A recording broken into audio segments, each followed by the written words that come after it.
Shalom sahabat Ayub Impact yang diberkati dan beruntung. Hari ini kita sama-sama mau belajar tentang membangun reruntuhan bersama dengan Tuhan.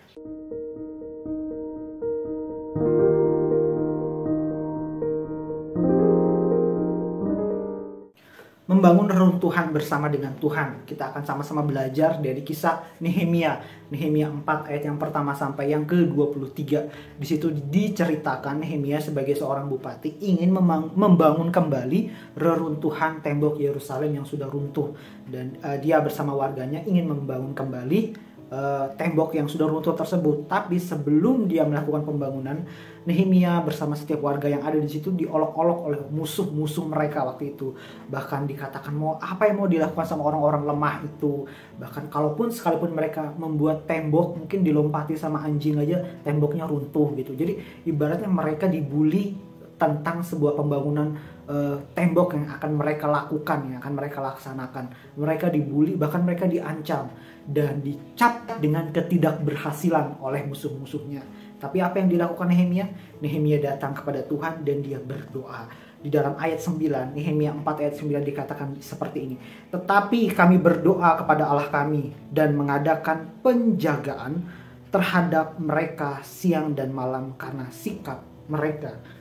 Yang pertama dilakukan Nehemia adalah datang kepada Tuhan. Setelah itu dia bergerak dengan hikmat. Dia menempatkan beberapa orang untuk membangun tembok. Ada juga beberapa orang yang berjaga-jaga. Bahkan setiap mereka yang membangun tembok itu berikat pinggang senjata. Di tangan kanannya katanya dikatakan mereka memegang senjata untuk berjaga-jaga terhadap musuhnya.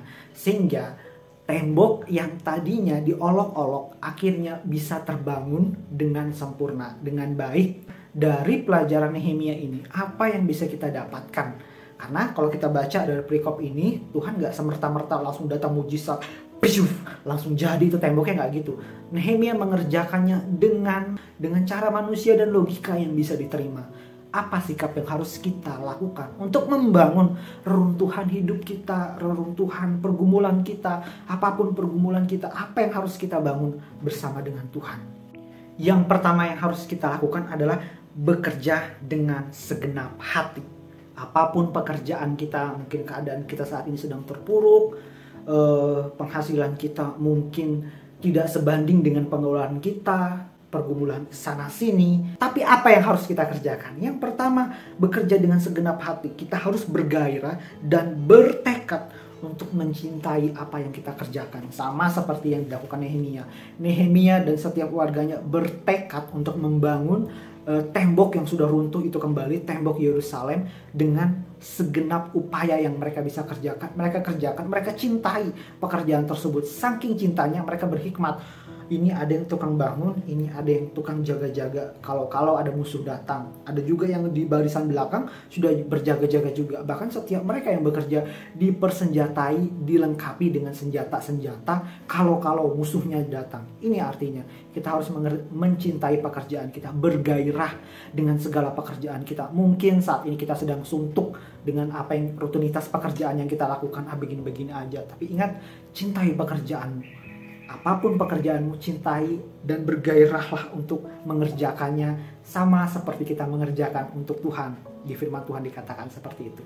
Yang kedua adalah berdoa dan berusaha. Sama yang seperti yang dilakukan di Nehemia 4 ayat 9, mereka berdoa dulu. Setelah itu mereka berusaha. Mereka tetap ada memelihara hubungan dengan Tuhan sambil mereka mengerjakan bagian yang bisa mereka kerjakan. Atau biasanya yang saya pakai dalam bahasa saya sehari-hari itu adalah dalam mengatasi sebuah pergumulan atau permasalahan kita, menyelesaikan segala permasalahan kita perlu Tuhan. Karena Tuhan mengerjakan bagian supranaturalnya dan kita mengerjakan bagian yang naturalnya. Ingat, saat teduh kita itu ternyata mempengaruhi realita hidup kita. Pada saat kita memelihara persekutuan dengan Tuhan, ini akan berdampak dengan kehidupan realita kita yang sebenarnya. Ini yang terjadi dalam Nehemia. Kenapa? Tuhan beserta dengan mereka. Dikatakan Tuhan menjaga mereka siang dan malam dalam proses pembangunan tembok Yerusalem tersebut. Yang ketiga, jangan fokus kepada masalah.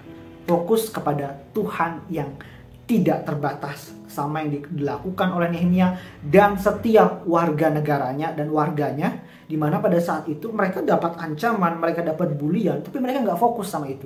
Mereka fokus kepada siapa yang membackup mereka, yaitu Tuhan yang Maha Kuasa. Karena itu apapun pergumulan kita saat ini, besarnya, kecilnya, atau sulitnya, susahnya, suntuknya, jangan fokus dengan masalahnya ini. Berfokuslah kepada siapa yang membackup kita saat ini, siapa yang sedang berjaga-jaga dengan kita saat ini, yaitu Tuhan yang Maha Kuasa, Tuhan yang membela kita. Dalam renungan sebelumnya saya pernah mengatakan kalau Tuhan itu selalu berserta dengan kita apapun keadaan kita, seperti yang dikatakan dalam Mazmur 23, sekalipun aku ada dalam lembah kekelaman, aku tidak perlu takut bahaya karena Engkau beserta denganku. Apapun keadaan kita, fokusnya sama Tuhan, bukan kepada masalah. Dan yang keempat adalah bersuka cita.